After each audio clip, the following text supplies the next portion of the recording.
नमस्कार जी, मैं धनराज अहलावत आया हुआ हूँ डंडावास गांव में। जैसा कि तस्वीरों में देख पा रहे हो, हमारे साथ सरपंच अजय जी और इस गांव के ग्रामीण जुड़ चुके हैं।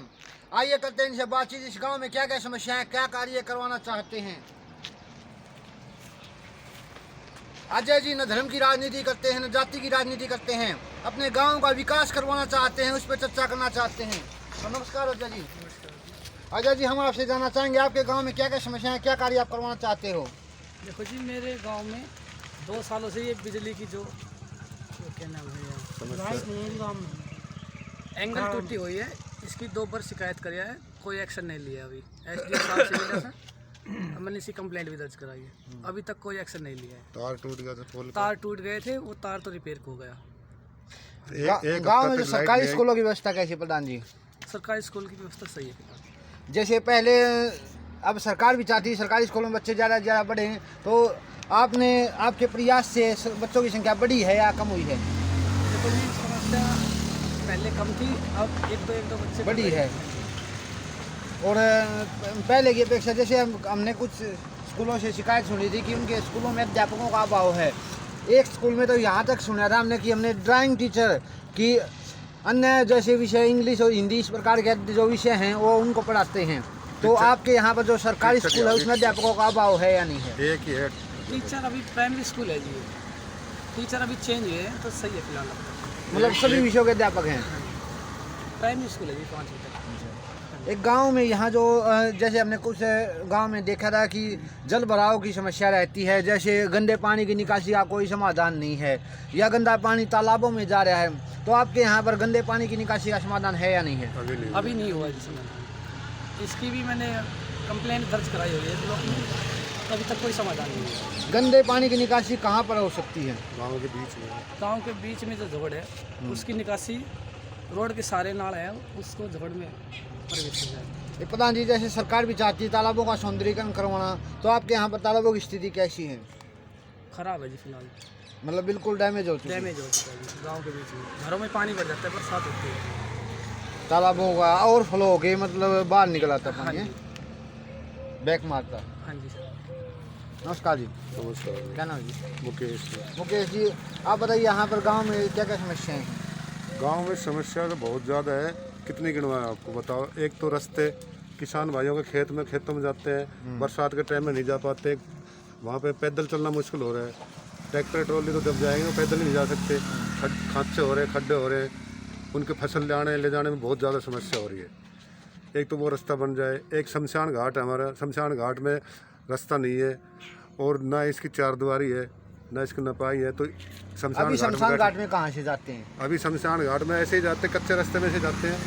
बरसात के टाइम में तो बहुत ज़्यादा परेशानी होती है, और इस टाइम में तो फिर भी चले। बरसात के टाइम बहुत दिक्कत है, ना कोई बैठने की सुविधा है, ना कोई छतरी है, तो समस्या तो है। वो प्रस्ताव में क्या क्या दिया आप लोगों ने। प्रस्ताव में शमशान घाट का रास्ता दे रखा है, 4 दीवारें दे रखी है, किसान भाइयों के खेतों में जो रास्ता जा रहा है उसका दे रखा है, हरिजनों की जो शमशान घाट है उसका दे रखा है, हरिजनों की चौपाल का दे रखा है, गाँव का जो जोड़ है, जो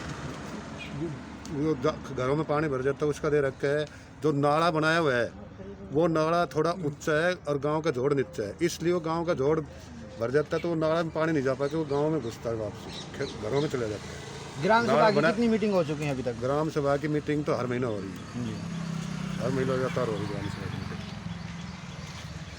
नमस्कार। नमस्कार। क्या नाम है जी। फतेह सिंह। गांव में गलियां कैसी हैं। गलियाँ बाकी सब ठीक है, एक गली हरिजनों में है वो कच्ची है। पहले सरपंच बना रहा था, वो अधूरी रह गई थी, तो वो उसमें पानी क्या भर छोड़ गया। दी वहाँ वो सरपंच ने। वो कोई दिक्कत आ गई थी, ये मुझे पता नहीं। मतलब विवादित मामला था। विवादित मामला वो अधूरी। ऐसे है जी, हमारा गांव डाड़ावास है, जैसे इंशापरी चौक से मौजबाद तक चौक का हमारा गांव का रोड टूटा हुआ है, बिल्कुल खड्डे हो रहे 1-1 फुट के। इसमें डेली हादसा होता है, डेली कभी किसी का पैर टूट जाता है, किसी का हाथ टूट जाता है, किसी सुर फूट जाता है, कोई एक्सपायर भी हो जाते हैं। रोड के बारे में अधिकारियों से मिले हो। अधिकारियों से मिले हुए हैं, एमएलए साहब को लिखित में दिया हुआ है और 3-4 बार अवगत करा दिया कई दफे। पीडब्ल्यूडी के एससी एक्शन से सभी से मुलाकात कर चुके हैं। 2 साल के करीब हुई कंप्लेंट करते करते, कोई सुनाई नहीं कर रहे हैं। और अभी भी देख आए हैं उसका रेगुलेशन करके, MLA साहब को अभी भी दिया हुआ है लिख के, लेकिन अभी तक हमारा कोई समाधान, 2 दफ़े दे चुके हम, किसी प्रकार कोई समाधान नहीं हो रहा अभी। मुख्यमंत्री साहब से के पास भी जाने वाले। हाँ अब जाएंगे प्रोग्राम तो बनाना ही पड़ेगा फिर। अब तो इलेक्शन का दौर आ रहा है 24 का। वोटों की तो जरूरत होती है सभी पार्टियों को। उनको देखते हुए हमें इकट्ठा एक समूह दिखाएंगे हम अपना। ये रोड कितना बड़ा है? कहाँ से कहाँ तक है? ये इंछापुरी चौक बोलते हैं पीछे, ये स्टेशन के पास में, और इधर मौजाबाद तक बिल्कुल। ये जो हमारा पहले मेन रोड था, ये रेलवे का जो फ्लाईओवर ये खत्म होने के बाद में सारा लोड इसी पे रहता है। अक्सर कभी यहाँ गाड़ियाँ पलट जाती हैं। बारिश के टाइम में तो बहुत बुरा हाल थे, कई गाड़ियाँ पलट गई यहाँ पर। पब्लिक मरते मरते बचती है रोड के ऊपर, और सुनने के लिए कोई तैयार नहीं है अधिकारी। पूरी पब्लिक परेशान है यहाँ से पूरी। क्या कहना चाहोगे? पिछले 2 साल से काफ़ी परेशान हैं हम इसमें, और इसमें काफ़ी एक्सीडेंट हुए। एक पीछे सी तो मौत हो गई थी इसमें, तो सख्त ज़रूरत है इसकी। और पीछे से हमने MLA साहब को विज्ञापन दिया था, लेकिन कोई सुनवाई अब तक हुई नहीं। ये जो खड्डे जो हैं ये मतलब ट्रकों की वजह से? हाँ, ट्रकों को जो पीछे से भरने की कोशिश भी करी थी उसने, लेकिन उनसे बात बनी नहीं। मतलब यहाँ एक किस्म से थेगड़ी लगाई गई थी। ठेकली नहीं, वो जो रोडी सी क्रेशर से वो घेरा था। हाँ, वो जो एक मतलब फॉर्मेलिटी ही करती थी हाँ, सर। उससे हुआ नहीं। 10 एक दिन पहले करा था वो, लेकिन बात बनी नहीं। वो फटली कट के बारिश ही आई जब, बिल्कुल तो बिल्कुल। उससे बात बनी नहीं। उस बारिश के बाद ही फिर बेहद खराब हालत है इस रोड की। सरकारी संस्था है, हायर सेकेंडरी स्कूल है शेरपुर, और 78-77 से कब से हमारा स्कूल, हाँ मतलब पुराना स्कूल है हमारे क्षेत्र का, सबसे पुराना +2 का।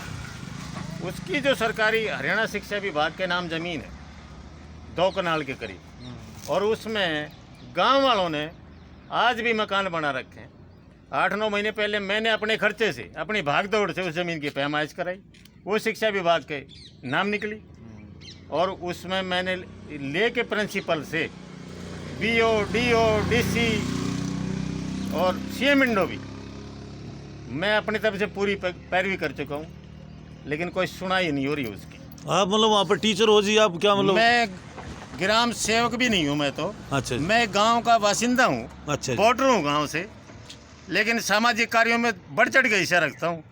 अपने खर्चे से पैमाइश कराई थी मैंने, जबकि रोकने वाले ने पूरी ताकत लगाई।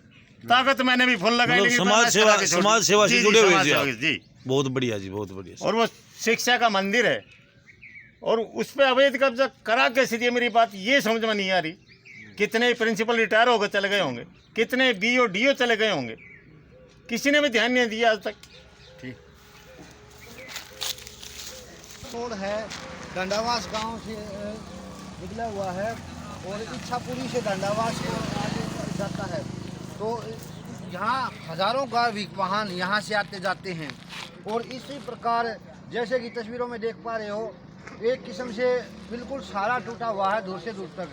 और इस रोड को रिपेयर करने का काम भी किया गया था, लेकिन वो सिर्फ फॉर्मेलिटी थी। ग्रामीणों ने बताया कि सिर्फ फॉर्मेलिटी की गई थी। इस रोड पर थोड़ी ही बारिश होते ही ये बिल्कुल इसी प्रकार डैमेज हो गया। तो सरकार से यही आग्रह करना चाहेंगे कि इनका जो रोड है इसका विशेष रूप से ध्यान दिया जाए, क्योंकि जो ये रोड का महकमा है एक सरपंच साहब के पास भी नहीं आता, ये अलग डिपार्टमेंट है। तो सरकार से विशेष रूप से इनसे संबंधित विभागों को आग्रह करना चाहेंगे इस रोड का जल्द से जल्द काम शुरू करें। और जैसा कि तस्वीरों में देख पा रहे हो, यहाँ इतने बड़े बड़े गड्ढे हो चुके हैं। ये मान लो कि कम से कम 8 फुट गहरा गड्ढा इसी प्रकार रोड के में हर जगह आपको मिलेगा इस रोड पर। तो सरकार से यही आग्रह करना चाहेंगे इस रोड पर जल्द से जल्द काम शुरू करें। इन्हीं शब्दों के साथ धन्यवाद। जय हिंद, जय भारत।